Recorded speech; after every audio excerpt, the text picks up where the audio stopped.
आपने कभी भगवान को देखा? आपने कभी ईश्वर को देखा जो आप दावा करते हो दूसरों को दिखाने का? मैंने कहा पहली बात तो हम दावा नहीं करते कि हम दिखाएंगे ही। उसकी उपलब्धि होगी वो स्वयं देख लेगा। हो सकता है कि वक्ता ही पीछे रह जाए, उसको पहले दिख जाए। दूसरी बात, आप कहते हो आपने भगवान को देखा। देखा ना, ये सामने जो रखे माला पहन के, ये देखे तो हैं। रोज देख के ही कथा करते हैं हम। भागवत के श्लोकों को, भागवत के शब्द को कोई अक्षर नहीं समझते। हम यही सोचते हैं कि काले काले अक्षर ये हमारे कन्हैया ही हैं। और श्रीमद् भागवत के ग्रंथ के पन्ने सफेद हैं, तो गौरांगी यानी कि ये सफेद पन्ने राधा रानी हैं, और उन पर अंकित जो काले श्लोक हैं ये श्याम सुंदर। जाकी रही भावना जैसी, प्रभु मूरत देखी तिन तैसी। आप कहो कि नहीं चलते फिरते भगवान ही दिखने चाहिए, तो भाई तुम भैंस से पूछोगे भगवान कैसे, तो भैंस को लगता होगा भगवान उसके जैसे हैं। उसको लगता होगा भगवान भी चारा खाते होंगे, भगवान के भी 4 थन होंगे, भगवान के भी पड्डा पड़िया होते होंगे। कुत्ता को लगता होगा भगवान उसके जैसे हैं। वो क्यों सोचेगा भगवान ऐसे इंसान जैसे ही होते हैं? उसको तो वही लगेगा भगवान ऐसे होते हैं। जागी रही भावना जैसी, प्रभु मूरत देखी तिन तैसी। हमारी दृष्टि में श्याम सुंदर इन शब्द के रूप में विद्यमान है। ये भागवत ही शब्द ब्रह्म ही हमारे लिए श्याम सुंदर है। ये साक्षात कृष्ण है। दुनिया ये जाने क्या भला, तेरे रूप में मुझे क्या मिला। तुम मद भरा संगीत हो, गुरु चरण में मेरी प्रीत हो। चाहे हार हो चाहे जीत हो, गुरु चरण में मेरी प्रीत हो। गुरु कृपा, गुरु की श्रेष्ठता और गुरु की चरण के प्रति जो विश्वास है वो प्रगाढ़ यदि हो तो फिर कुछ करने की आवश्यकता नहीं। गुरु श्रेष्ठ हो, बस उसी से सब काम बन जाएंगे। गुरु के प्रति परम निष्ठा। श्री सूत जी महाराज ने अपने गुरुदेव को वंदन किया और उन सनकादियों के द्वारा प्रश्न किए 6 प्रश्नों के उत्तर को देते हुए अब वे कथा कहना प्रारंभ करते हैं। और क्या कह रहे हैं? मुनय साधु पृष्ठोयम भवद्भिः लोक मंगलम यत्कृत कृष्ण संप्रश्नो येनात्मा सुप्रसीदति। स वै पुंसां परो धर्मो यतोर्भक्तिरधोक्षजे अहैतुक्य प्रतिहता ययात्मा संप्रसीदति। सूत जी महाराज कहते हैं सवै पुंसाम परो धर्मो यतो भक्तिर अधोक्षजे। अब बहुत ध्यान से सुनना।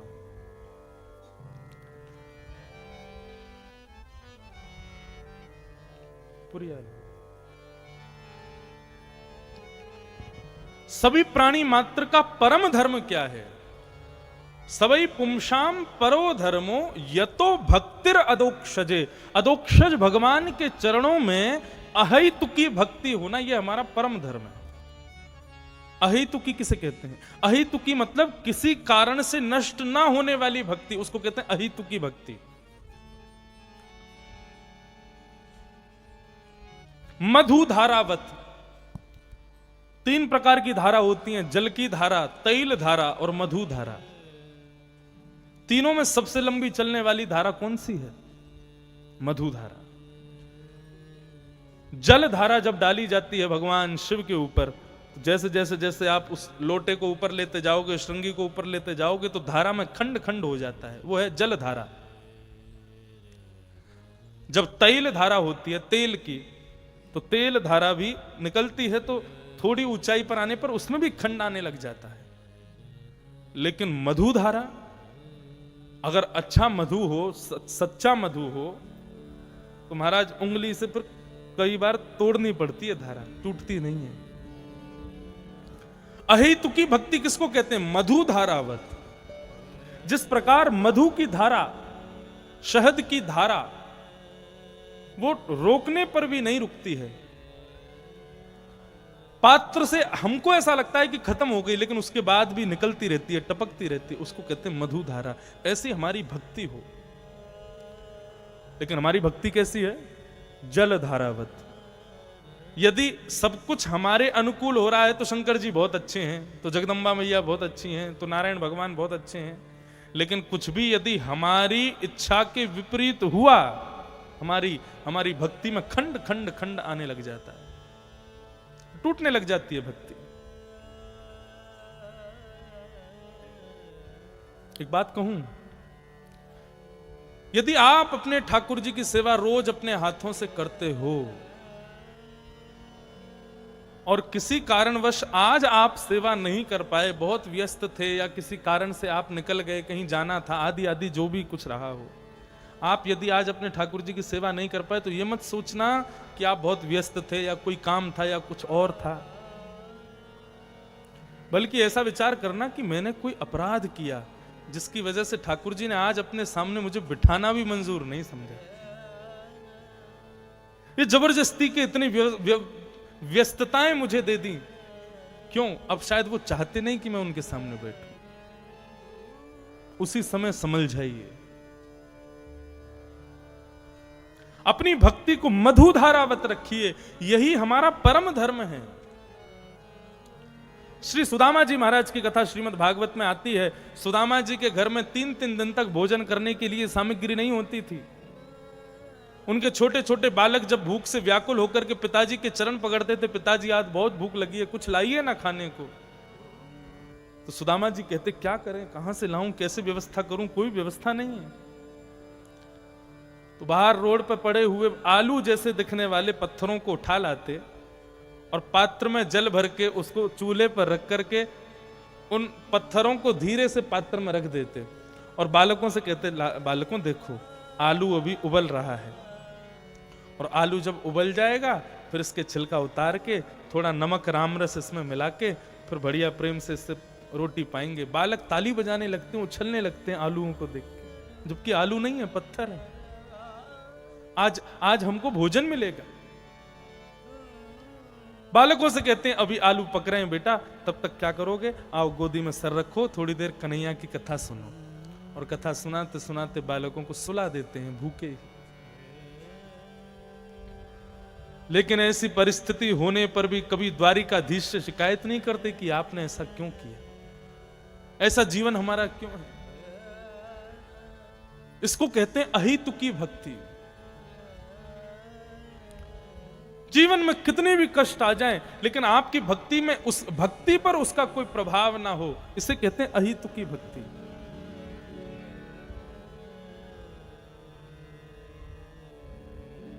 मीराबाई का चरित्र देखिए,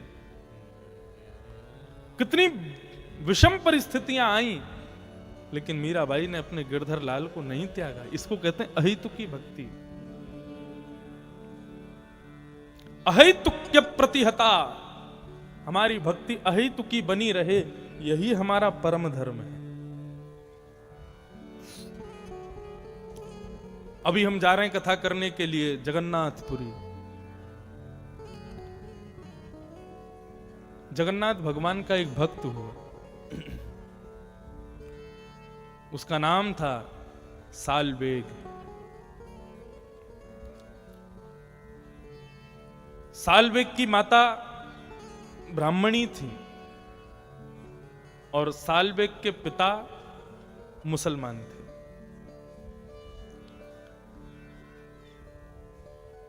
किसी राजा के सिपाही थे सालवेग के पिता, हठ पूर्वक एक ब्राह्मणी कन्या का हरण कर लिया और जबरदस्ती ब्याह करके उसको गर्भवती बना दिया। रात्रि के समय वो कन्या समुद्र में कूद करके अपने प्राणों का त्याग करने लगी, लेकिन मन में विचार करने लगी, मेरा जीवन तो सर्वनाश हो गया, लेकिन मेरे गर्भ में एक बालक है, मैं पापनी मानी जाऊंगी यदि इसके सहित अपने प्राणों का परित्याग कर दूंगी, लेकिन जो मेरे साथ हुआ वो किसी के साथ ना हो, उसके लिए मैं ये प्रयास कर सकती हूं कि अपने पुत्र को सद संस्कार सिखाऊं, सद्भाव सिखाऊं, सद विद्या प्रदान करूं। उसको एक अच्छा भक्त बनाऊं भगवान का। उस बालक का जन्म हुआ और बालक का नाम रखा उसी के पिता ने सालबेग।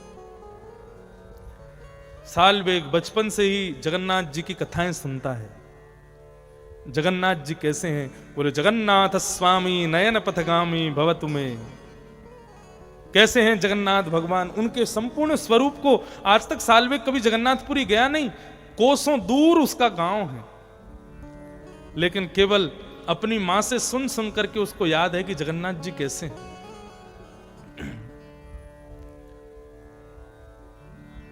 एक दिन छत पर बैठा था तो देखता है कि गांव के कई परिवारी जन बैलगाड़ियों में सामान रख करके जा रहे हैं और जगन्नाथ भगवान का कीर्तन कर रहे हैं। वो ऊपर से छत पर से सबसे पूछने लगा, अरे भैया जगन्नाथ जी का कीर्तन कर रहे हो, आप लोग कहां जा रहे हो? सब कहने लगे, अरे बेटा सालबेग, श्री जगन्नाथ महाप्रभु अब रथ पर विराज करके समस्त भक्तों के मध्य से दर्शन देते हुए गुंडीचा जाएंगे। उनका दर्शन करने के लिए लाखों लोग पहुंच रहे हैं, हम भी वहीं जा रहे हैं। हमारी जो कथा स्थल है वो गुंडीचा मंदिर है, जहां पे रथ से ठाकुर जी जाते हैं। जो लोग खंडवा से जा रहे हैं, हमारे सरदार जी तो जा रहे हैं,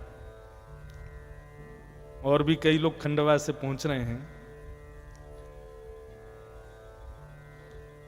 जगन्नाथपुरी जो लोग नहीं आ पाएंगे वो लोग 12 तारीख से आस्था चैनल पे उस कथा का दर्शन करना। तो वहां हमारे ठाकुर जी का उत्सव है, हर वर्ष ये उत्सव होता है। और देखो इस वर्ष तो चलो ठीक है, कोरोना काल भी थोड़ा थोड़ा शुरू हो गया, तो अभी हमारा भी जाना तो निश्चित है ही है। थोड़ा स्थान परिवर्तित हो रहा है, पहले बड़े इसी प्रकार माहौल में कथा हो रही थी, लेकिन अभी ऐसा है कि किसी बड़े हॉल में कथा क्रम रखेंगे। वो सब वहां व्यवस्थाएं चल रही हैं, पर कैसा क्या होता है सब अभी चल रहा है बात। इस साल जो लोग जगन्नाथपुरी नहीं जा पा रहे उनको मैं अभी से निमंत्रण दे जाऊं। हमारे ठाकुर जी का हर साल उत्सव होता है 11 से 17 जनवरी, यानी कि मकर संक्रांति को हमारे ठाकुर जी का जन्मदिन होता है। और हर साल वो जन्मदिन अलग अलग स्थानों पर मनाया जाता है। आपके यहां भी 2 से 8 जनवरी तक कथा होती है।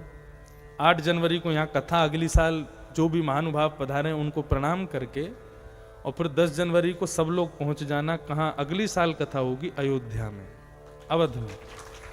अवध में हमारे ठाकुर जी का जन्मोत्सव होगा, और उस कथा में दास भी सेवा करेगा कथा की, और सायंकालीन सत्र में हमारे जगत गुरु रामानुजाचार्य श्री राघवाचार्य जी महाराज भी कथा की सेवा करेंगे। अभी जगन्नाथपुरी में सुबह के सत्र में दास भागवत की कथा करेगा, और शाम को 5 साढ़े 5 बजे से उत्सव होगा, तो 4 बजे से 5:30 बजे तक पूज्य पिताजी महाराज उद्धव गोपी संवाद पर प्रवचन किया करेंगे रोज। तो ये जगन्नाथपुरी का ऐसा क्रम रहेगा। तो हमारी जो कथा है वो गुंडीचा में है। जगन्नाथ मंदिर और गुंडीचा मंदिर, इस बीच ही रथ यात्रा होती है। भगवान मंदिर से आते हैं, रथ में बैठते हैं और गुंडीचा जाते हैं। गुंडीचा बोलते हैं मौसी का घर है, और वहां ठाकुर जी फिर रहते हैं 6-7 दिन, वहां रह के फिर दोबारा रथ में बैठ के वापस आते हैं। लेकिन एक अप्रकट लीला वहां की है।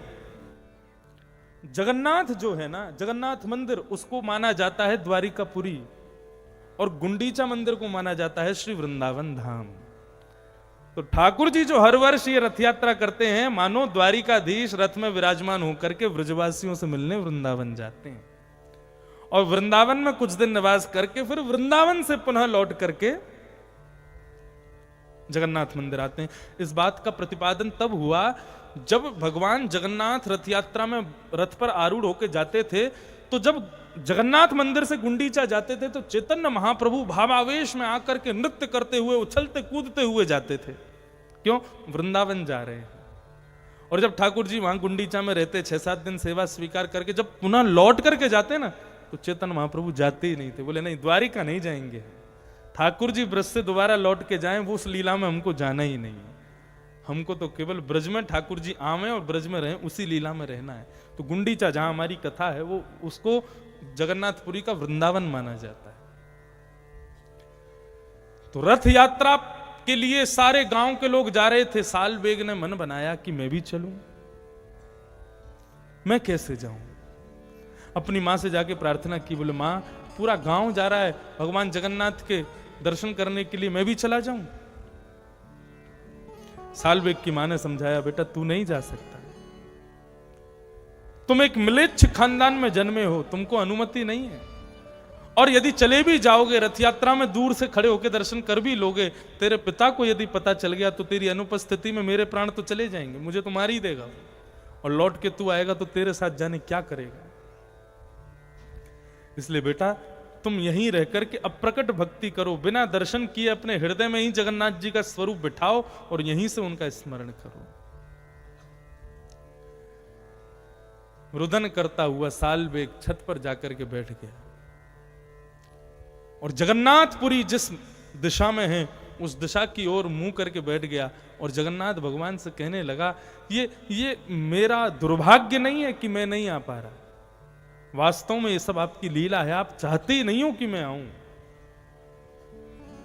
आप चाहते थे तो आपने गजेंद्र को आकर के मुक्त कर दिया, आप चाहते थे तो द्रौपदी के चीर को बढ़ा दिया, आप चाहते थे पांडवों को महाभारत युद्ध से ऐसे पार करा दिया जैसे कोई गाय के खुर का गड्ढा, लेकिन आप चाहते नहीं हो कि साल्वेग दर्शन करने आए, इसलिए मैं नहीं आ पा रहा हूं। तब साल्वेग ने उड़िया भाषा में एक स्तुति गाई, अहे नील शैल प्रबल तारण मोआरत नल नील बन पुकर दशन, अहे नील शैल प्रबल तारण मोआरत नल नील बन पुकर दशन। अरे नीलाचल पर्वत पर जगन्नाथपुरी है। साल्वेग कहता है, अरे नीलाचल पर्वत के मतवाले हाथी जगन्नाथ। जगन्नाथ भगवान को कह रहा है, तू मतवाला हाथी है जगन्नाथ। जब जगन्नाथ जी रथ पर बैठने के लिए मंदिर से निकल के आते हैं, तब आप लोग टीवी पे देखा करो जगन्नाथ जी कैसे आते हैं। श्री मंदिर में जाते हैं तो खूब सारी सिड्डियां हैं, उन सिड्डियों पर कूद कूद के आते हैं। आगे पीछे सब पुजारी लोग उनको रस्सी वस्सी बांध देते हैं, बढ़िया कंधे पे उनके हाथों को टांग लेते हैं और फिर कूद कूद के उछाल उछाल के उनको लेके आते हैं, मानो जैसे कोई पर्वत से कोई गजराज उतर करके आ रहा है। कमल के सुंदर समूह को देख करके मानो कोई गजराज पर्वत से उतर के आ रहा हो, ऐसा दर्शन होता है। उस दर्शन को करते हुए अपने नेत्र बंद करके वो साल्वेग कहता है, अरे नीलाचल पर्वत के मतवाले हाथी जगन्नाथ, मेरे हृदय के जो आर्त हैं ये आर्त ही कमल के समान हैं, तुम आकर के अपनी सूंड से, कृपा रूपी सूंड से मेरे आर्त रूपी कमलों को ध्वस्त कर दो और मुझे अपना दर्शन करा दो जगन्नाथ। इस प्रकार उसने पूरी स्तुति गाई। यहां साल्वेग बैठा बैठा स्तुति गा रहा था और वहां कोसों दूर जगन्नाथ भगवान के रथ को जब लाखों वैष्णवों ने खींचना शुरू किया, रथ को आगे बढ़ाना शुरू किया, सुभद्रा जी का रथ चला गया, बलराम जी का रथ चला गया, लेकिन जैसे ही जगन्नाथ भगवान का रथ खींचना शुरू किया, रथ स्तब्ध हो गया। लाखों की तादाद में भक्त वैष्णव रथ को खींच रहे, खींच खींच करके पसीना पसीना हो गए, लेकिन रथ तस से मस नहीं हो रहा। सारे पुजारी सोचने लगे, हमसे कोई अपराध तो नहीं हो गया, अरे भाई भोग लाओ, ये लाओ, वो लाओ, ये सब करें, लेकिन रथ नहीं खींचता। तो आज भी जगन्नाथ भगवान को कोई लीला करनी होती है तो वहां का आज भी राजा है जगन्नाथपुरी में, वहां के राजा को ठाकुर जी स्वप्न देते हैं या किसी ना किसी प्रकार से संकेत कर देते हैं। राजा ने जाकर के जब प्रणाम किया तो श्री जगन्नाथ भगवान ने संकेत किया, मेरा रथ आज आगे नहीं चलेगा। बोले क्यों? इतने लाखों भक्त आपके रथ को खींच रहे हैं, क्यों नहीं चलेगा? बोले इन समस्त लाखों भक्तों की हृदय की भावना से भी बड़ी भावना है कोसों दूर बैठा हुआ मेरा साल्वेग, जब तक वो आकर के मेरे रथ का स्पर्श नहीं करेगा तब तक मेरा रथ आजा नहीं चलेगा। राजा ने अपने समस्त सैनिकों को, दूतों को भेजा, जाओ जाकर के साल्वेग को लेकर के आओ। साल्वेग को पालकी में बैठा करके सब लोग लेकर के आए। महाराज जहां तक नजर पड़ रही है समुद्र के समान भक्त जन बैठे हैं, और उन समस्त भक्तों के बीच में जगन्नाथ भगवान का रथ खड़ा है। ठाकुर जी ना भोजन कर रहे हैं, ना भोग लगा रहे हैं, ना दर्शन दे रहे हैं, केवल स्थिर होकर के खड़े हैं। साल वेग आएगा, आज उसी के दर्शन करके हम आगे बढ़ेंगे। जैसे ही साल वेग एक पालकी में बैठ करके उस सभा में उपस्थित हुआ, उस रथ यात्रा में प्रवेश करता है, साल वेग की पालकी आते ही रथ पर बैठे हुए जगन्नाथ भगवान का विग्रह मचलने लगा, आनंदित हो गया और मानो राजा से संकेत कर रहे हो कि इस भक्त को लाओ, ला करके मेरे हृदय से लगा दो। साल वेग ने आज पहली बार जगन्नाथ जी का दर्शन किया, घुटने के बल बैठ करके खूब रोया। राजा ने कहा, बेटा अब किसका इंतजार कर रहे हो, दौड़ करके जाओ और अपने प्रियतम को अपने हृदय से लगा दो। दौड़ करके साल वेग रथ पर चढ़ गया और विशाल जगन्नाथ भगवान के विग्रह को जैसे ही अपने हृदय से लगाया, बिना किसी भक्त के खींचे ही रथ आगे बढ़ने लग गया अपने आप। आज भी श्री जगन्नाथ भगवान वस्त्र धारण करने से पहले सालवेग के नाम की अंकित एक वस्त्र को मानो हृदय से धारण करके वस्त्र के रूप में पहनते हैं, उसके बाद वस्त्र धारण करते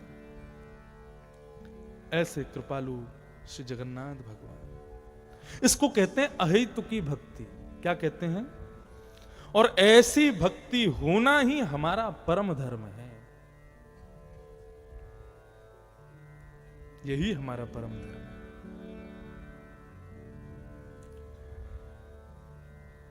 इस प्रकार सूत जी महाराज प्रवचन कर रहे थे, 24 अवतारों का वर्णन किया, भगवान के कौन कौन से अवतार हैं आदि आदि सबका वर्णन करके। श्रीमद् भागवत पुराण की रचना श्री वेदव्यास जी ने क्यों की, इस बात को बताया। वेदव्यास जी महाराज सरस्वती नदी के तट पर बद्रीनाथ में बैठे थे, द्वापर युग का अंत होने वाला था। तभी उन्होंने मन में विचार किया, नेत्र बंद करके अपनी दिव्य दृष्टि से देखा कि भाई भारत के और पूरे विश्व के लोग कलयुग में कितने संकीर्ण बुद्धि के होने वाले हैं, ये मानव अपना कल्याण कैसे करेगा। इस चिंता में आकर के श्री वेदव्यास जी महाराज ने सोचा कि मैं कुछ लिखूं। तब बंधुओं पहले केवल एक ही वेद था, प्रणव यानी कि ओम, ओमकार, केवल एक वेद था पहले।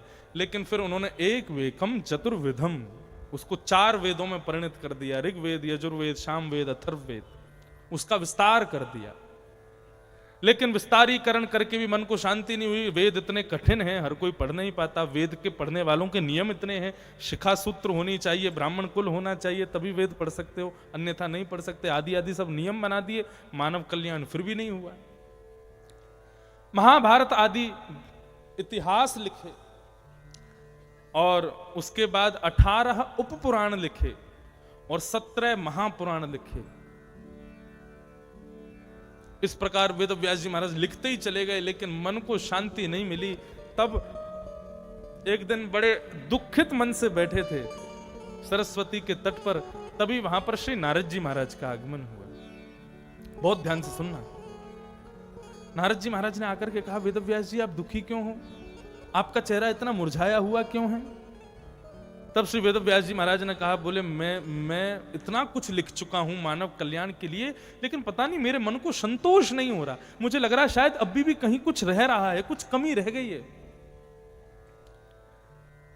तब श्री नारद जी महाराज बोले, आपको बुरा ना लगे तो मैं बताऊं क्या कमी रह गई है। बोले हाँ हाँ बताइए। तब श्री नारद जी कहते हैं, भवतानुदित प्रायम यशो भगवतो मनम ये नैवासो न तुष्येत मन्ये तद्दर्शनम खिलम।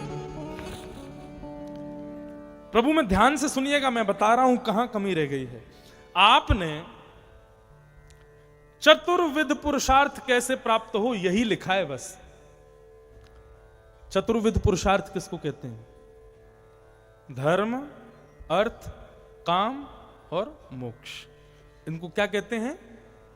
चतुर्विध पुरुषार्थ।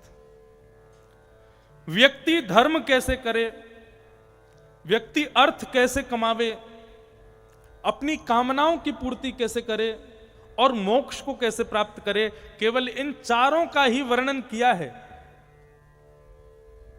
हर जगह पे। लेकिन यदि कोई व्यक्ति भगवत प्राप्ति करना चाहता, उसके लिए आपने कोई मार्ग नहीं बताया। भगवत प्राप्ति का मार्ग क्या है?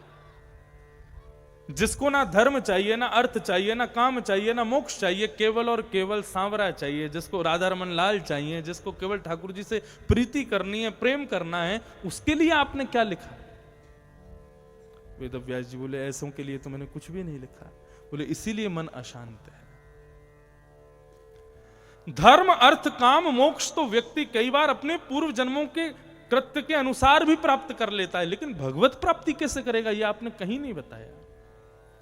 आपने सब जगह केवल भगवान है, भगवान है, भगवान है, भगवान को इतना डरावना बना दिया, सब डरते रहते हैं उनसे।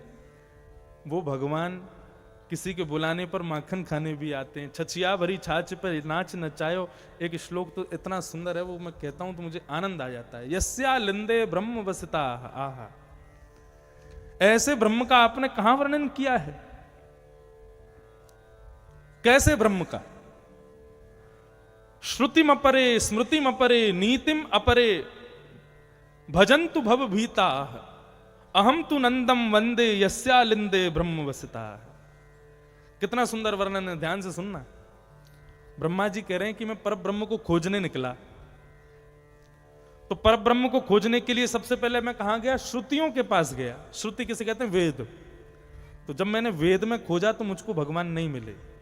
उसके बाद कहां गया? बोले मैं स्मृतियों के पास गया, मुझे स्मृति में भी भगवान नहीं मिले। फिर कहां गए? बोले नीति शास्त्र के पास गया, लेकिन नीति शास्त्र पढ़कर के भी मुझको भगवान नहीं मिले। फिर कहां गए? बोले बड़े बड़े भजन करने वाले तपस्वियों के पास गया, मुझे वहां भी भगवान नहीं मिले। तब किसी ने कहा तो फिर भगवान मिले कि नहीं मिले? बोले मिले ना। बोले कहां मिले? बोले अहम तु नंदम वृंदे, जब मैं वृंदावन में गया और नंद भवन के सामने से निकलने लगा तो मैंने क्या देखा? बोले यस्या लिंदे ब्रह्म वसिता। बोले जब मैं वृंदावन में गया तो वृंदावन में नंद भवन की दहली, दहली समझते हैं, सब समझते हैं आजकल, लेकिन दहली होती है छोटी छोटी। आप लोग पुराने मंदिरों में जाओगे जो आज से 100, 150, 500 साल पहले बने, उनकी दहली कितनी ऊंची होती है, लोग उनको प्रणाम करके भीतर प्रवेश करते हैं। पहले के घरों में भी दहली ऊंची होती थी। क्यों? कहीं कोई सर्प, कहीं कोई कीड़ा मकोड़ा भीतर से रेंगने वाला कोई भीतर सहजता से आ ना सके, इसलिए घर की दहलियां ऊंची बनाते थे। और छोटे छोटे बच्चे ये घर से बाहर ना भाग जाएं, इसलिए भी ऊंची बनाते थे। ब्रह्मा जी कहते हैं जब मैं वृंदावन में नंद भवन के सामने से निकलने लगा तब मैंने क्या देखा? बोले नंद भवन के दहली पर नन्ना सा एक बालक दहली को पार करने के लिए अपना एक पैर पल्ली तरफ लटका करके खड़ा है और उसी दहली पे ही टिक गया है। अब ना यहां उतर पा रहा है ना वहां उतर पा रहा है। कई बार आपने छोटे छोटे बालकों को देखा हो, जब वो धीरे धीरे थोड़े बड़े हो जाते हैं, 1 वर्ष की आयु हो जाती है, तो वो धीरे धीरे बिस्तर से उतरना शुरू करते हैं। कैसे उतरते हैं? चद्दर को पकड़ लेंगे जोर से और फिर अपने एक पाम को नीचे लटकाएंगे और एक पाम को नीचे लटका के फिर धीरे धीरे धीरे धीरे नीचे छोड़ेंगे खुद के शरीर को। चद्दर नहीं छोड़ते, उनको पता है कि हम गिर जाएंगे। और कई बालक तो इतने चतुर और होते हैं, ऊपर से तकिया फेंक देते हैं नीचे, गिरेंगे तो यहाँ पे गिरेंगे, लगेगी तो भी नहीं। तो धीरे धीरे धीरे धीरे उतरते। अब कई बार बालक चले जाते नए घरों में, अब वो अपने कमरे वाला जो उनका फॉर्मूला है वो नए घर के बेड पे जब अपनाते हैं, वो बेड है ऊंचा। तो कई बार क्या होता है, बालक जब जैसे नीचे उतरने लगता है तो उसको देखता है, वो दूसरा पैर जो नीचे उसकी उंगलियां हिलाता रहता है कि जमीन आई कि नहीं आई। कई बार क्या होता है, बिस्तर बहुत ऊंचा होता है तो बालक वहीं टिक जाता। अब उसको लगता अब तो बेटा तू गया, अब तो गिरेगा नीचे। फिर वो जोर जोर से रोता है, मैया को बुलाता है कि बचाओ, फिर उस बालक को उठाते। ये ऐसा कभी कभी घटना होती है ना। ब्रह्मा जी कह रहे हैं ऐसे ही नंद भवन की दहलीज को पार करते हुए मैंने उस ब्रह्म को देखा। और कैसा देखा? बोले उसी पर लदा हुआ देखा, यस्या लिंदे, जो दूसरी तरफ अपने पैर को टेक ही नहीं पा रहा, ऐसे रूप में मैंने ब्रह्म को देखा। वेद व्यास जी से नारद जी ने कहा क्या आपने ऐसे रूप का कहीं वर्णन किया? ब्रह्मा जी वेद व्यास बोले नहीं, ऐसा रूप तो मैंने कहीं नहीं वर्णन किया। बोले इसीलिए तो मन अशांत है। आपने केवल द्वारिकाधीश को शंख चक्र गदा पद्मधारी और महाराज गीता का संभाषण कर रहे हैं, रथ चला रहे हैं, बड़े बड़े योद्धाओं के बीच में बैठे, ऐसा ही कृष्ण को दिखाया। ये छछिया भरी छाछ पे नाच नचायो वालों कन्हैया आपने कहीं नहीं दिखाया। उसका दर्शन कराओ, तब मन को शांति होगी।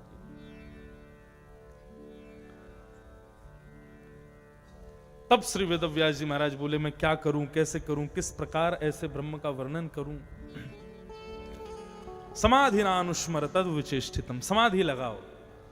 नारद जी महाराज ने अपने पूर्व जन्म की कथा सुनाई।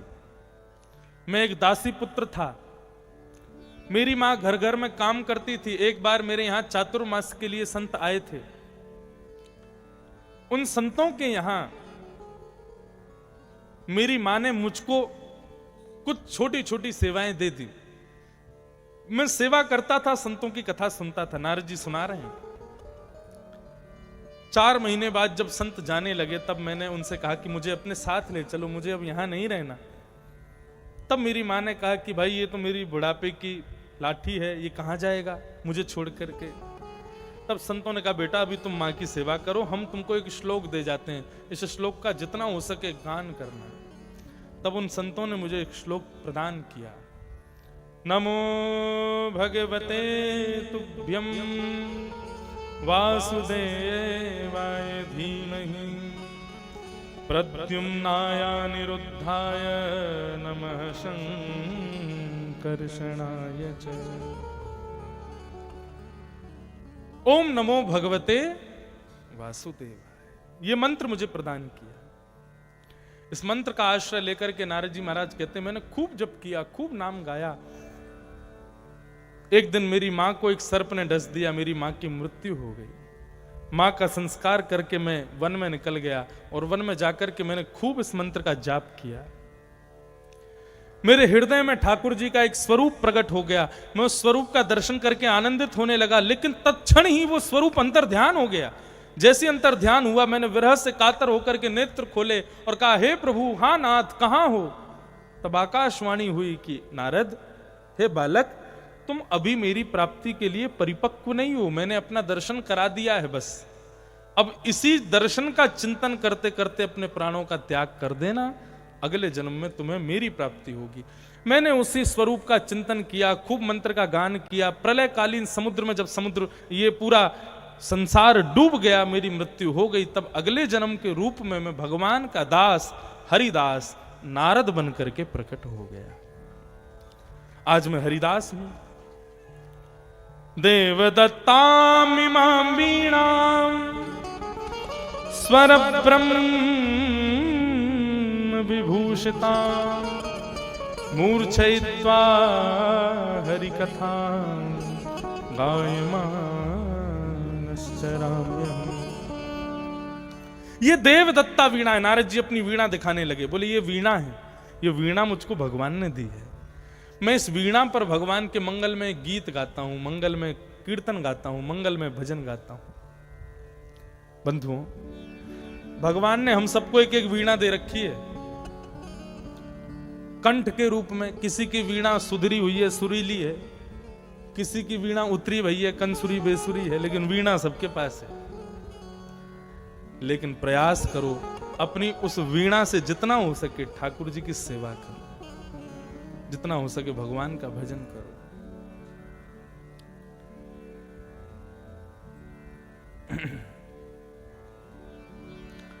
श्री नारद जी महाराज कहते हैं, मैं इस वीणा पर भगवान का भजन करता हूं, मैं केवल भगवान का ही कीर्तन गाता हूं। इस प्रकार तपस्या का फल क्या होता है नारद जी ने बताया, और बता करके कहा कि अब आप इसी मार्ग पर चल करके एक दिव्य ग्रंथ की रचना करो। श्री वेदव्यास जी महाराज ने समाधि लगाई, और समाधि लगा करके जब नेत्र खोले तो समाधि में ही एक ग्रंथ तैयार हो गया। उसी ग्रंथ का नाम है श्रीमद् भागवत। बोलो भागवत महापुराण की जय। श्रीमद् भागवत की रचना करने के लिए कोई कलम नहीं उठाई वेदव्यास जी ने, केवल एक ग्रंथ लिखने की भावना से समाधि लगाई, और समाधि लगा करके जैसे ही नेत्र खोल करके देखा, भागवत की रचना हो चुकी थी। ये समाधिस्थ भाषा का ग्रंथ है, ऐसे ग्रंथ को हम प्रणाम करते हैं।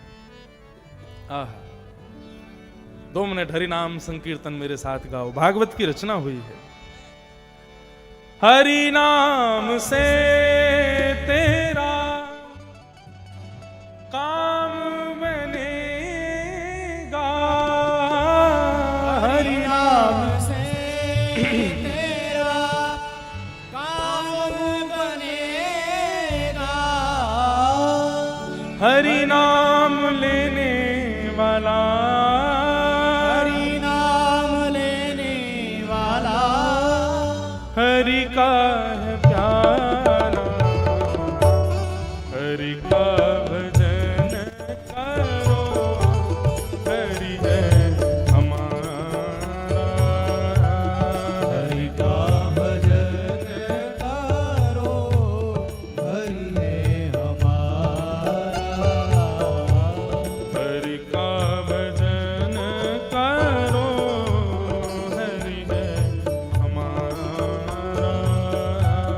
हरि का भजन करो, हरि है हमारा। हरि नाम लेने वाला, नाम लेने वाला, हरि नाम गाने वाला, नाम गाने वाला, हरि का है प्यारा, हरि का भजन करो, हरि है हमारा। हरि का भजन करो, हरि है हमारा। करताल बजा के गाओ श्री राधा रमण की।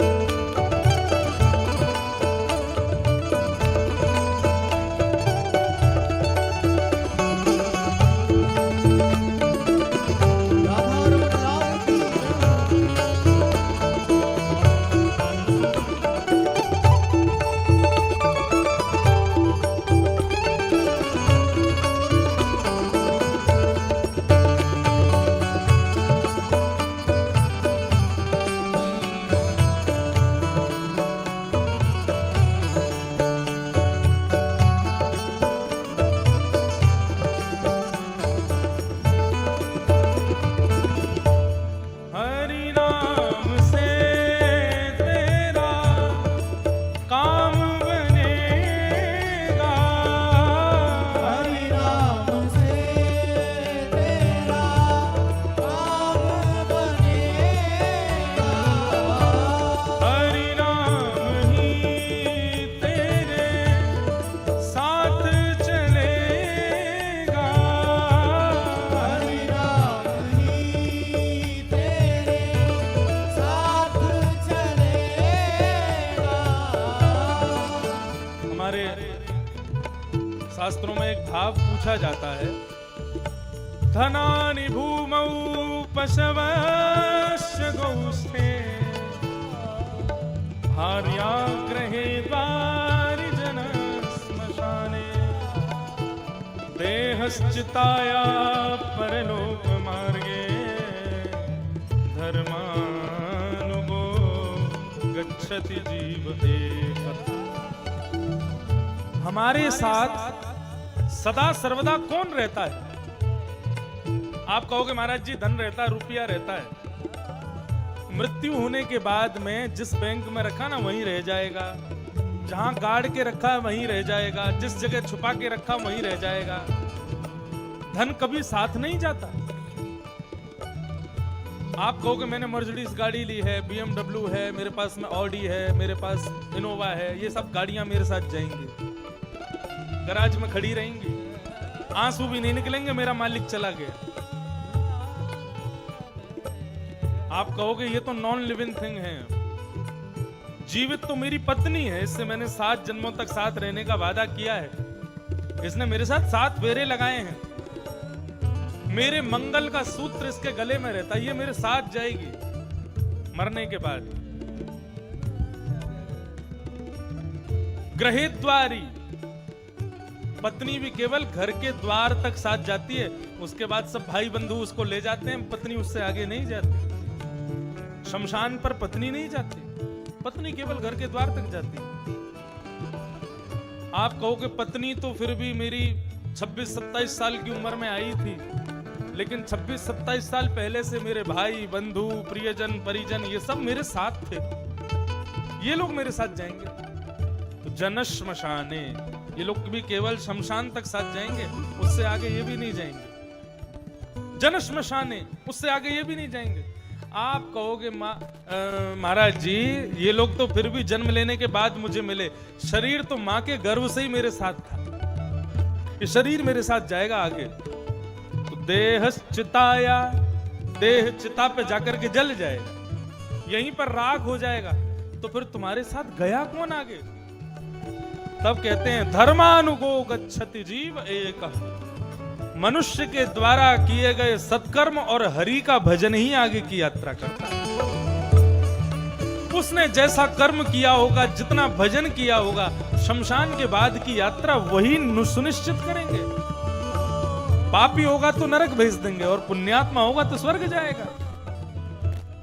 इसीलिए कह रहे हैं हरि नाम ही तेरे साथ चलेगा, हरि नाम ही तेरे साथ चलेगा, हरि नाम लेने वाला, नाम लेने वाला, हरि नाम गाने वाला, हरि नाम गाने वाला,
लोकस्य जानतो विद्वान् चक्रे सात्वत संहिता। समस्त लोक के कल्याण के लिए एक संहिता का निर्माण हुआ जिसका नाम है भागवत। भाष्यते सर्ववेदेषु गीयते नारदादिभिः वदन्ति त्रिषु लोकेषु तरन्ति भवसागर। भागवत का फुल फॉर्म भाष्यते सर्ववेदेषु, सभी वेदों का जो भाष्य है। गीयते नारदादिभिः, नारद आदि भी जिसका गुणगान गाते हैं। और वदंती त्रिषु लोकेषु, तीनों लोकों में जिसका गुणगान जो वंदनीय है, तीनों लोकों में जो वंदनीय है। और त से तरंती भवसागर, जो इसके सन्निधि में आता है उसको भवसागर से जो पार कर दे वो भागवत।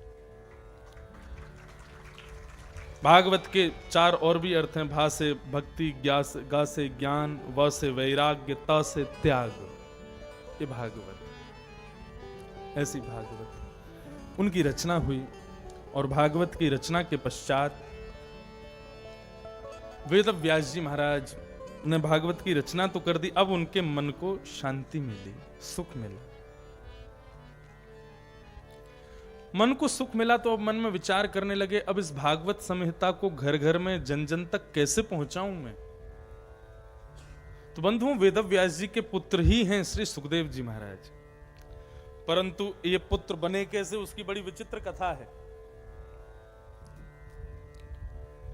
सुखदेव जी कौन हैं? बोले राधा रानी के पिंजरे के पक्षी हैं जो नित्य गोलोक धाम में विराजते हैं।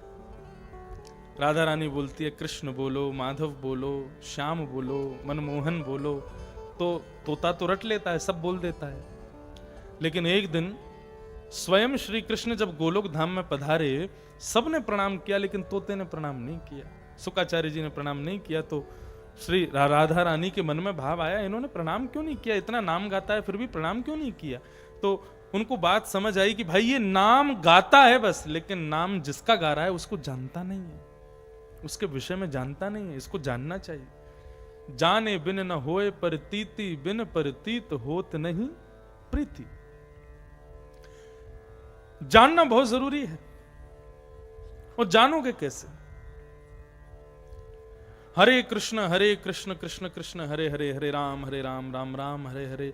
इस महामंत्र का सीधा सीधा कोई वाचन करे उसमें फर्क है, लेकिन कोई व्यक्ति कथा सुन के 7 दिन बाद इसका वाचन करे तो उसकी टोन ही बदल जाएगा, उसकी भावना ही बदल जाएगी। वो पहचान जाएगा मैं किसका नाम गा रहा हूं, मैं किसको पुकार रहा हूं। वैसे तो भाव कुभाव अनख आलसहु, नाम जपत मंगल दिस तसहु। कैसे भी नाम जपो, ठाकुर जी स्वीकार कर लेते हैं, लेकिन फिर भी नामी को जानकर के जब उसका नाम जपोगे तो कहने में थोड़ी प्रबलता और आ जाएगी। एक किसान खेत में काम कर रहा था, इतने में ही एक संत वहां खेत के पास से गुजरे। उन्होंने किसान को देखा तो मन में सोचने लगे मैं थोड़ा ये खेत में चला जाऊं, किसान से कहूंगा कि कुछ भाई भोजन पानी हो तो हमको दो, कुछ देगा तो पाके फिर अपना आगे चल देंगे। किसान से जाकर के संत ने कहा, बोले भैया हम लोग अवध की ओर जा रहे हैं और कुछ भोजन प्रसाद पाने की इच्छा है, तुम्हारे पास कुछ सामग्री हो तो सिद्ध करके हमको पवा दो। किसान ने कहा पवा तो दूंगा लेकिन एक शर्त पे। बोले किस शर्त पे? बोले मुझको गुरु दीक्षा देनी पड़ेगी। फिर संत बोले हम दे देंगे, हमको क्या बुराई है, मुझको एक नाम दे जाना, बता जाना कैसे गाना है। मैं कुछ नहीं जानता, अबोध प्राणी हूं, मुझे पता ही नहीं भगवान का नाम कैसे गाते हैं, कैसे बोलते हैं, क्या करते हैं, मुझे बता जाना आप। मैं अपना खेत में काम करता करता नाम गाता रहूंगा। ठीक है। अब महाराज जैसे ही भोजन प्रसादी हुई तो संत ने कहा कि भाई आओ तुमको नाम दे जाएं।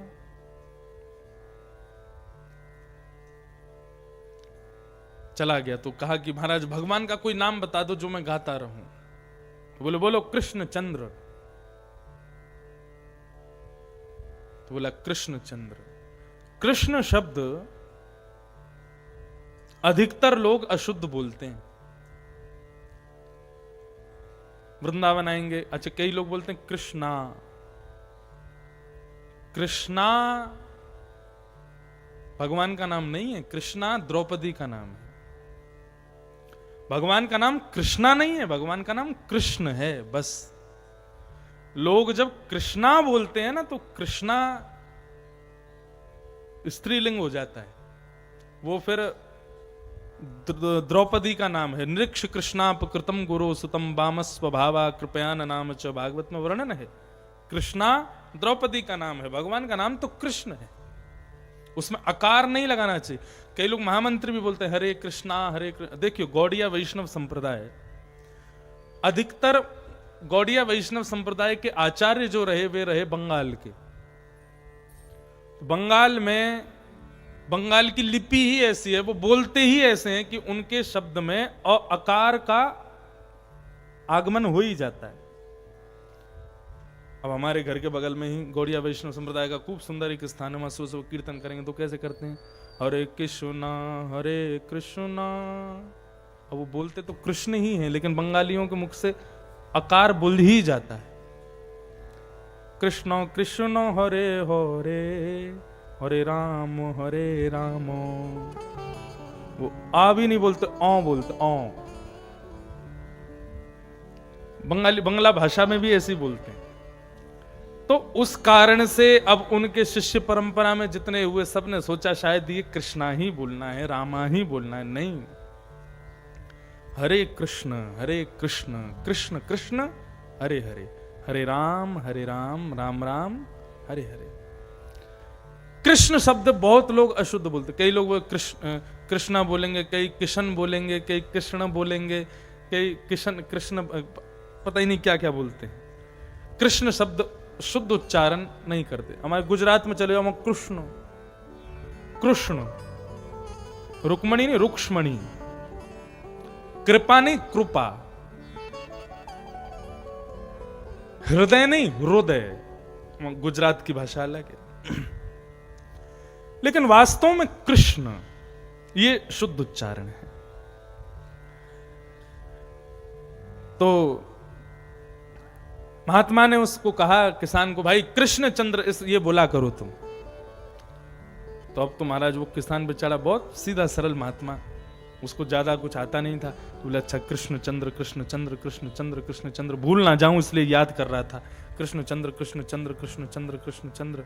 इतने में ही उसकी पत्नी आ गई। पत्नी आकर के बोली, अरे तुमने कुछ भोजन पाया कि नहीं? कृष्णचंद्र कृष्णचंद्र कृष्णचंद्र कृष्णचंद्र।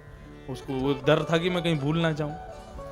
तो बोले तुम क्या कर रहे हो? तो थोड़ी देर रुक के बोला, देखो मेरे को भुलवाओ नहीं, मुझे गुरुजी मंत्र दे के गए, भगवान का नाम दे के गए, मैं भूल जाऊंगा, मुझे गाने दो कृष्णचंद्र कृष्णचंद्र कृष्णचंद्र, मैं भूल जाऊंगा। पत्नी उससे भी ज्यादा विद्वान थी। पत्नी ने कहा, एक काम करो, तुम खेत में काम कैसे करोगे, इसमें मन लगाया रहोगे, तो एक काम करो, थोड़ी देर के लिए नाम मुझको दे जाओ, मैं जपती रहूंगी, इतनी देर तुम खेत में काम कराना। बोले हाँ ये बढ़िया है। तो कहता कृष्णचंद्र कृष्णचंद्र कृष्णचंद्र। बोलती, बोले हाँ कृष्णचंद्र। अब वो भी गाने लगी कृष्णचंद्र। इतने में वो खेत में काम करने गया। अब ये पता नहीं किसी काम में व्यस्त हो गई, तो कृष्णचंद्र हो गए खसीटे चंद्र। तो जैसे ही वो लौट के आया, आकर के बोला, वो लाओ मेरा नाम दे दो, वो संत जो दे के गए थे। तो बोले खसीटे चंद्र खसीटे चंद्र। अब वो दिन रात वही करे, खसीटे चंद्र खसीटे चंद्र। अब तो ये हुई स्थिति कि उसको याद ही हो गया, वो दिन रात खसीटे चंद्र ही गाता है। लेकिन फिर भी उसकी मुक्ति हो गई, उसको वैकुंठ मिल गया, भगवत धाम मिल गया। रुक्मणी जी ने, लक्ष्मी जी ने भगवान से पूछा, बोले कि भगवान आपका नाम गाने वाले वैकुंठ आते हैं, और ये खसीटे चंद्र बोल बोल के वैकुंठ आ गया, खसीटे चंद्र क्यों? बोले खसीटे चंद्र भी मेरा ही नाम है। क्यों? बोले जब बचपन में मैया हमारो यशोदा मैया श्रृंगार कर देती ना, तो वह श्रृंगार को करवे के बाद में मैं जाकर के और फिर ब्रजरज में लौट जाता, फिर वहां मैं घसीट घसीट के खेलता, तो यशोदा मैया की मुँह को प्रेम से यही बोलती, बोले लाला तू कृष्णचंद्र ना है, तू तो खसीटे चंद्र है। तो भाव कुभाव अनख आलसहु, नाम जपत मंगल दिस दस। कैसे भी जपो, नाम भगवान का होना चाहिए, और भले ही नाम हमसे अशुद्ध हो गया, लेकिन मन में भावना तो भगवान के प्रति है ना, तो कल्याण कर देगी। लेकिन नाम होना चाहिए, जप होना चाहिए। श्री राधा रानी ने सुख पक्षी को पृथ्वी पर भेजा। कहां पधारे? हिमालय पर पधारे सुख पक्षी। वहां पर भगवान शिव देवादिदेव महादेव अमर कथा सुना रहे थे। यही भागवत की कथा सुना रहे थे जगदम्बा पार्वती को। भगवान शिव नेत्र बंद करके कथा सुनाते थे और पार्वती जी अपनी उपस्थिति ओम शब्द के उच्चारण से युक्त करती थी। छठवें दिन की कथा में जैसे ही रास का प्रसंग हुआ, ठाकुर जी रास क्रीड़ा में प्रवेश कर गए। रास की कथा सुनते ही महाराज पार्वती जी को लगा कि मैं भी वृंदावन में रास कर रही हूं, और वो ओम शब्द का उच्चारण करना भूल गई। तो उनके स्वर में ओम शब्द का उच्चारण शंकर जी के पीछे छिपकर बैठे हुए सुखदेव जी ने करना शुरू कर दिया, कहीं कथा रुक ना जाए। सप्ताह कथा पूरी हुई। बोल वृंदावन बिहारी लाल की जय। जैसे ही जय जयकार लगी, पार्वती जी के नेत्र खुले और कहा कि मैं तो अब वृंदावन में ठाकुर जी के साथ रास विहार करके आई प्रभु, अब रास के आगे की कथा आप सुनाओ। शंकर जी बोले रास की आगे की कथा? यहां पूर्णाहुति हो गई, कथा पूरी हो गई, कहां थी आप? बोले मैं वृंदावन में रास कर रही थी। भाव आवेश से वृंदावन पहुंच गई थी, तो फिर ओम शब्द का उच्चारण कौन कर रहा था? शंकर जी ने त्रिशूल उठाया, बोले ब्रह्म विद्या की चोरी किसने की है? जैसे व्यासपीठ के पीछे बैठा देखा तो छोटा सा सुख पक्षी। भगवान शिव कहने लगे तुमने ब्रह्म विद्या की चोरी की, बिना मेरी अनुमति के की। व्यासपीठ के पीछे बैठ करके कथा सुनने का अधिकार नहीं है किसी को भी। अब ये पाप माना गया, गलत माना गया, अपराध माना गया। सन्मुख बैठ करके कथा सुनते हैं, तुम पीछे बैठे।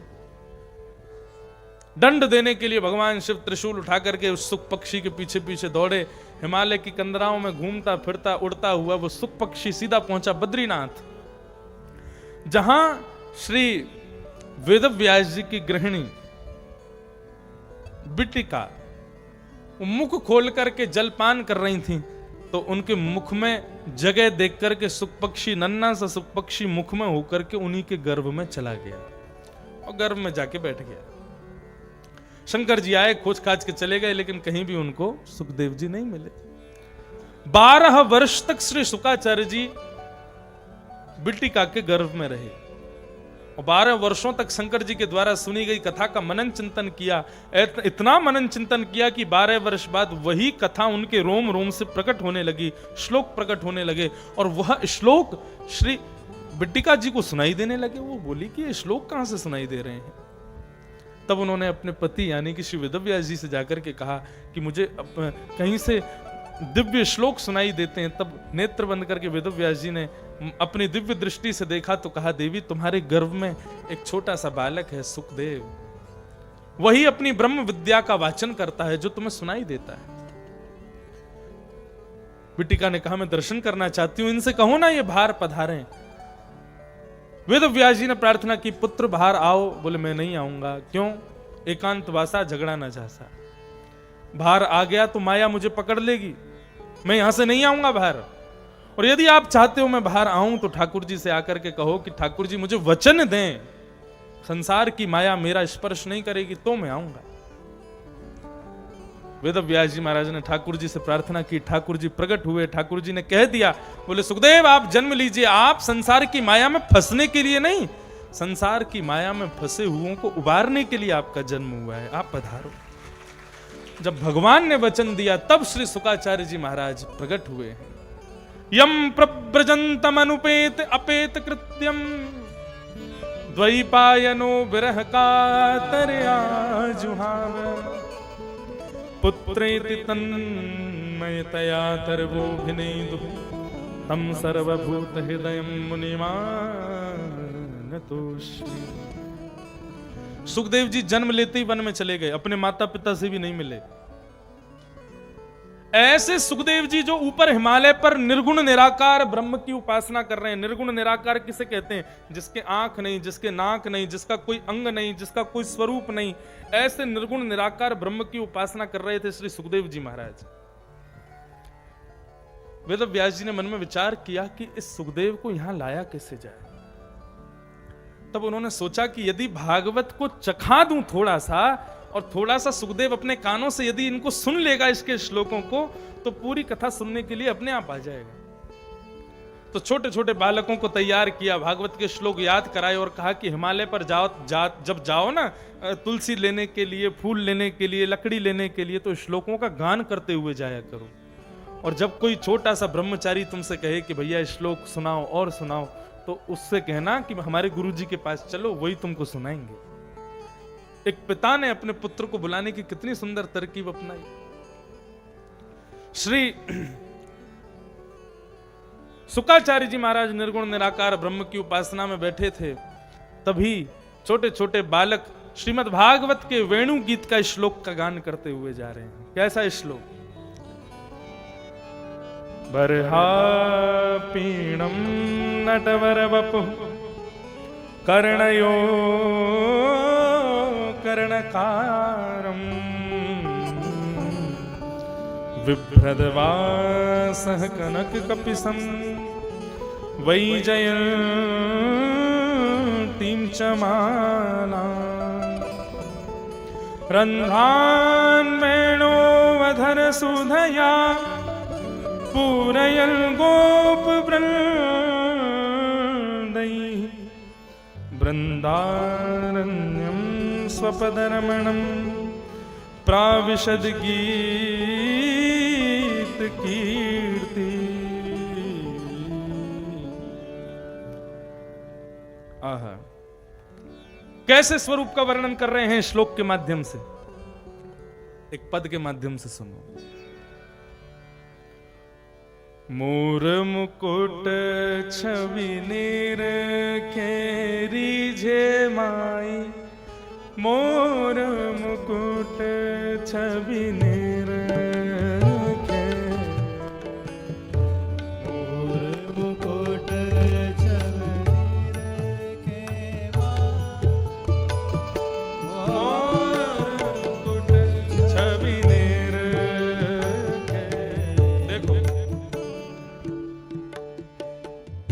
हम इस चीज के लिए वृंदावन में बदनाम हैं कि हम भजन कम गाते हैं, पद ज्यादा गाते हैं।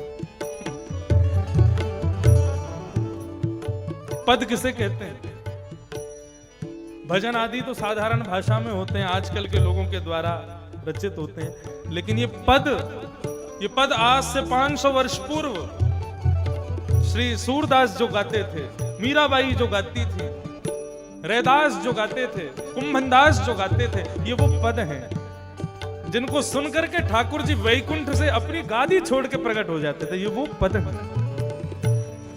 ये आपको ऐसा लगेगा कि शायद शास्त्रीय संगीत के द्वारा गाया जा रहा है, लेकिन जब आप गाने का प्रयास करोगे तो देखो, भजनों पे तो पैर थिरकते हैं, लेकिन इन पदों पर मन रूपी मयूर नृत्य करता है। इसलिए शर्म त्यागो और मेरे साथ पीछे पीछे गाने का प्रयास करना। बहुत सरल शब्द हैं, ज्यादा कठिन नहीं है। गाइए मेरे साथ। मोर मुकुट छवि निरखे रिझे माई, मोर मुकुट छवि निरखे, मोर मुकुट छवि निरखे रिझे माई, मोर मुकुट छवि निरखे। कैसे लग रहे हैं ठाकुर जी? कितना सुंदर वर्णन। कुंडल चालन हलन नयनी को, कुंडल चालन हलन नयनी को। ठाकुर जी जब चलते हैं तो उनके कानों के कुंडल हिल रहे हैं, और चलते चलते कानों के कुंडल भी हिला रहे हैं और अपने नैनों को भी मटका रहे हैं। कभी इधर देखते हैं, कभी उधर देखते हैं, इस प्रकार देखते हुए चल रहे हैं। आहा, क्या सुंदर। कुंडल चालन हलन नयनी को, कुंडल चालन हलन नयनी को। मृदु मुस्कन मन हर के, मृदु मुस्कन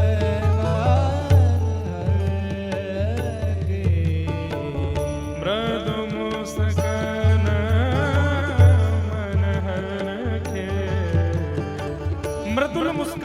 ठाकुर जी की, जिसको देख करके हमारा चित्त उनमें अटक गया है, उनमें फंस गया है, उनमें रम गया है। ऐसे सुंदर ठाकुर जी लग रहे हैं। मोर मुकुट छवि निरखे रीझे माई, मोर मुकुट छवि निरखे, मोर मुकुट छवि निरखे रीझे माई, मोर मुकुट छवि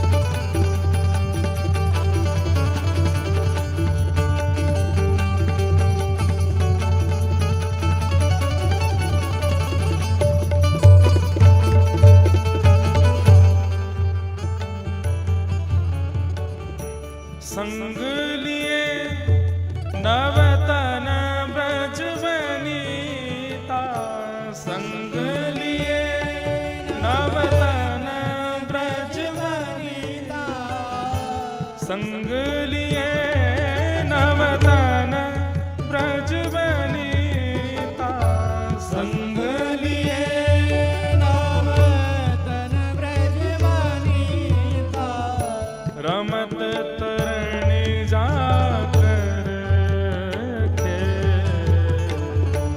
रमत तरणी जाकर के, कृष्णदास के मन की गमता, कृष्णदास की मन की गमता, संग सावरी तरसे, संग सावरी तरसे।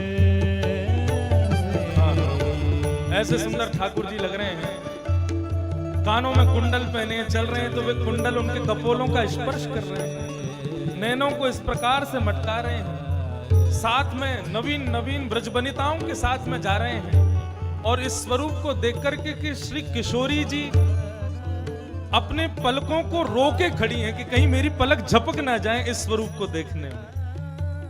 हमारी श्यामा जू, हमारी श्री किशोरी जी, श्री राधा रानी अपने पलकों से विनती कर रही हैं कि तुम गिर मत जाना। ऐसे श्याम सुंदर सामने से जा रहे हैं, इनके इस दर्शन के लिए एक क्षण भी विलंब ना हो जाए। गोपियां कहती हैं त्रुटिर्युगायते त्वाम पश्यताम, हे कन्हैया जब तुम हमारे सामने से जाते हो और तुमको देखते देखते जब हमारी पलकें झपक जाती है ना, तो वो 1 सेकंड से कम का समय भी 3 युग के समान लगता है। आहा, ऐसे सुंदर लग रहे हैं ठाकुर जी। मोर मुकुट छवि निरखे,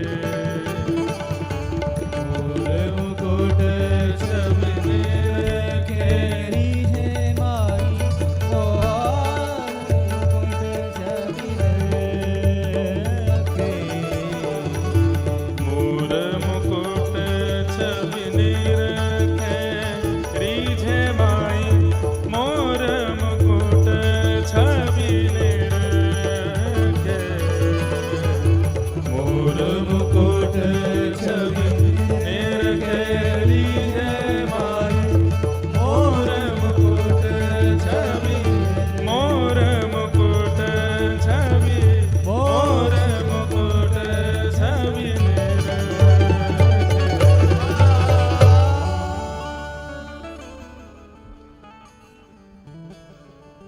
ऐसे स्वरूप का श्लोक के माध्यम से गान कर रहे थे बालक।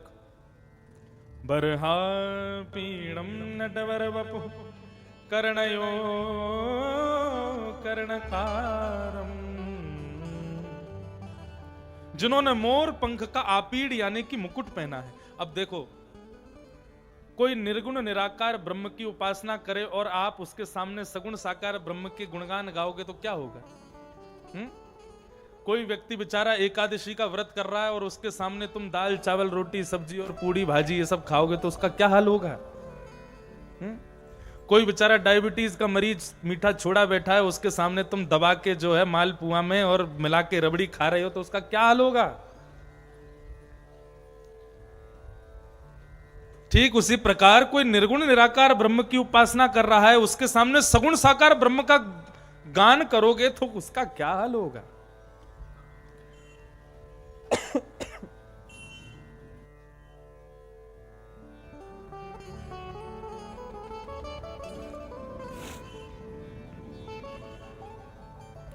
निर्गुण निराकार ब्रह्म किसे कहते हैं?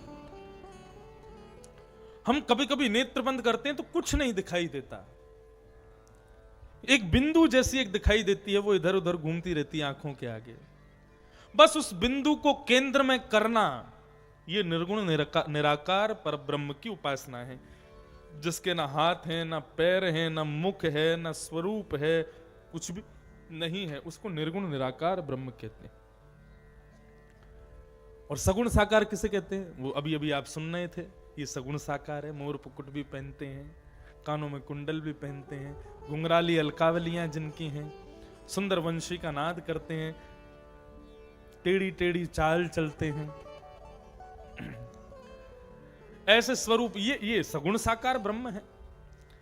अब सुखदेव जी महाराज निर्गुण निराकार ब्रह्म की उपासना कर रहे थे, इतने में ही उन बालकों ने श्लोक गाना शुरू किया हिमालय पर जाकर के, तो बरहा पीड़म नटवर वपहु वो कर्ण रंध्र के द्वारा हृदय में प्रवेश होने लगे। श्री शुकाचार्य जी के हृदय से निर्गुण निराकार ब्रह्म तो था ही नहीं। अब देखते हैं तो निर्गुण निराकार ब्रह्म के स्थान पर कोई नन्हा सा बालक मोर पंख पहने हुए, जिसकी दो दतुइयां दिख रही हैं, जब मुस्कुरा रहा है तो केवल दो छोटे छोटे दांत दिख रहे हैं, लाल लाल कपोल दिखाई दे रहे हैं, कानों के कुंडल लहरा रहे हैं ऐसे दिखाई दे रहे हैं, सुंदर घुंघराले केश मुख के अलकावली पर आ रहे हैं, छोटे छोटे चरण हैं, उनमें नूपुर ऐसे छम छम बजते हैं जब चलते हैं, करधनी कहीं से खिसक रही है, कभी उसको संभाल रहे हैं, कभी वंशी बजा रहे हैं, कभी माखन के लिए भाग रहे हैं। इस प्रकार का स्वरूप शुकाचार्य जी को दिखने लगा तो उनकी तो समाधि टूट गई। सोचने लगे ये कौन है, ये कौन दिख रहा है मेरे को, ये सांवरा सलोना नन्हा सा ये इतना प्यारा बालक, ये कौन है, ये श्लोक कौन गा रहा है, ये इसके स्वरूप का वर्णन कौन कर रहा है। उठ करके खोजते खोजते उन बालकों के पास गए, बालकों से जाके बोले तुम लोग जिस श्लोक का गान कर रहे हो, इस श्लोक में दर्शन होने वाला वो बालक वो कौन है? बालक बोले हमको नहीं पता। तो फिर तुमको ये श्लोक कहां से मिला? ये तो हमारे गुरुजी ने हमको दिया। तुम्हारे गुरुजी? कौन से ग्रंथ का श्लोक है, कौन सी संहिता का श्लोक है? बोले गुरुजी ने ऐसे 18,000 श्लोक लिखे हैं।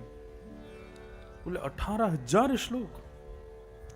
तो भैया फिर इस बालक की खोजबीन मुझे करनी पड़ेगी, तुम्हारे गुरुजी से जाके पूछना पड़ेगा कौन है ये बालक, कैसा है ये बालक, और ये बालक दिखेगा कैसे। एक बार मन कर रहा है इस बालक को गोद में उठा लें, इसको एक बार अपने हृदय से लगा लें, एक बार इसके कपोलों का स्पर्श कर लें, इतना सुंदर बालक।